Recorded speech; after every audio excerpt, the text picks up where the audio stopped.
اب گالی منہ سے نکل رہی، گالیاں بکتے ہوئے لوگ مر رہے ہیں۔ حضرت معاذ بن جبل رضی اللہ تعالیٰ عنہ مدینہ پاک میں بیمار ہے، آخری وقت ہے۔ صحابہ کی ایسی ایسی موت آیا کرتی تھی، چاروں طرف جتنے گھر والے بیٹھے ہیں، اماں بھی، بیٹی بھی، گھر والی بھی، بہن بھی، بھائی بند بھی، قبیلہ بھی، خاندان بھی، مدینہ شہر ہے، کالی کملی والے کا شہر ہے۔ حضرت معاذ بن جبل کا آخری وقت ہے، چاروں طرف بیٹھنے والے بھی تلاوت کر رہے ہیں قرآن کریم کی، خود معاذ بن جبل بھی تلاوت فرما رہے ہیں۔ اچانک حضرت معاذ رضی اللہ تعالیٰ عنہ رونے لگے، روئے حضرت معاذ۔ یہ وہ جوان ہے جس کو رخصت فرمانے کے لیے یمن کا گورنر بنا کر کے بھیجا حضور صلی اللہ علیہ وسلم نے۔ حضور صلی اللہ علیہ وسلم اس کو روانہ فرمانے کے لیے کئی میل پیدل تشریف لے گئے۔ ہاں حضور کے صحابہ۔ تو معاذ بن جبل جب رونے لگے تو گھر والوں نے پوچھا کیوں؟ کوئی بیٹھا ہوگا نا، کہنے لگا ڈر گئے، موت سے ڈر رہے ہو، موت سے ڈر کے رو رہے ہو؟ حضرت معاذ کہنے لگے نہیں، موت سے کیا ڈرنا، میں کیوں ڈروں موت سے، اس نے تو آنا ہی آنا ہے، میں نہیں ڈرتا۔ انہوں نے کہا پھر رویا کیوں رو رہے ہو؟ اللہ اکبر۔ صحابی کہتا ہے میرے دل کی تمنا میرے دل میں رہی، میری آرزو پوری نہ ہو سکی، میری حسرت میرے دل میں رہی، میرا شوق پورا نہ ہو سکا، میری آرزو پوری نہ ہو سکی، میری تمنا پوری نہ ہو سکی، بستر پہ موت آ رہی ہے اس لیے رو رہا ہوں۔ اے کاش رمضان کا مہینہ ہوتا، میں روزے دار ہوتا، گرمی کا موسم ہوتا، مجھے سخت پیاس لگی ہوتی، کفار سے مقابلہ ہوتا، میدان جہاد اور جنگ ہوتا، میں کئی کافروں کو قتل کر دیتا، پھر وہ مجھے قتل کر دیتے، میری زبان کاٹ لیتے، میری اللہ کے یہاں پیشی ہوتی، میرا رب مجھ سے پوچھتا معاذ دنیا سے کیا لایا؟ میں عرض کرتا الہی بولوں کیسے، تیری راہ میں زبان کٹا کے آیا ہوں اور روزہ رکھ کر آیا ہوں، تیرے محبوب کے حوض کوثر کے پانی سے روزہ افطار کروں گا۔ کہتا اس لیے رو پڑا ہوں کہ بستر پہ موت آ رہی ہے۔ ڈر کس چیز کا؟ یہ نہیں ڈرا کرتے تھے۔ حضرت ابو ایوب انصاری سب کہہ دو رضی اللہ تعالی عنہ۔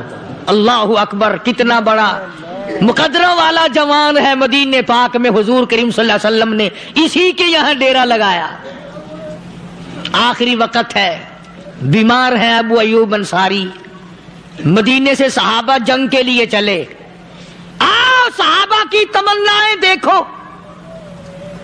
ہم جتنے بیٹھے ہماری تمنا تو یہی ہے نا، کاروبار بڑھ جائے، مکان دکان کا ساز و سامان بڑھ جائے، یہ مل جائے وہ مل جائے، یہ ہو جائے وہ ہو جائے۔ ابو ایوب انصاری بیٹھے ہوئے دیکھ رہے ہیں صحابہ سواریوں پہ پیدل تلوار نیزے تیر لے کے چلے۔ ابو ایوب انصاری کہنے لگے کہاں چلے ہو؟ کہ جہاد فی سبیل اللہ کے لیے۔ کہنے لگا مجھے بھی لے چلو۔ سمجھ رہے ہیں آپ سارے؟ فرمایا مجھے ساتھ لے چلو۔ کمال ہے، بیمار آدمی اور جنگ میں بیمار کا کیا کام ہے، کیا کرو گے؟ نے کہا مہربانی کرو، احسان کرو مجھ پر، مجھے ساتھ لے کے چلو۔ خدا کے بندے بیمار ہے، کرے گا کیا میدان جہاد میں؟ کہنے لگا تم تو بیمار کی بات کر رہے ہو، مجھے ساتھ لے چلو اونٹ پہ ڈال کر۔ توجہ کرنا ذرا، آخری بات میرے یاد آئی ہے، بتانے لگا ہوں۔ ابو ایوب انصاری حضور کا میزبان مدینے والا کہتا ہے میں بیمار ہوں، مجھے اونٹ پہ ڈال کے لے چلو، اور اگر میری راستے میں موت آ جائے پھر بھی میری لاش کو ساتھ لے جانا۔ جہاں کفر اور اسلام کا جنگ ہوگا، مقابلہ ہوگا، اس میدان میں میری لاش کو پھینک دینا۔